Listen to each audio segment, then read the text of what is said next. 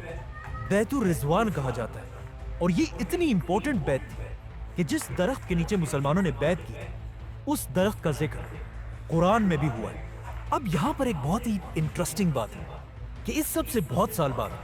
حضرت عمر کی خلافت میں جب بھی مسلمان حج کرنے آتے تھے، وہ اس درخت کے پاس جا کر بھی حاضری لگاتے تھے، جو ایک ایسا کام تھا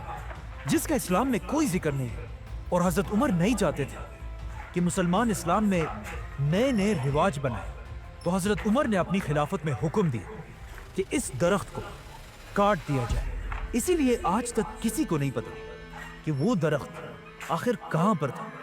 اس کے بعد حضرت عثمان کی مدینہ میں اتنی اہمیت تھی کہ ایک دن رسول اللہ صلی اللہ علیہ وسلم کسی چھوٹی جنگ پر مدینہ سے کہیں دور چلے گئے، اور جانے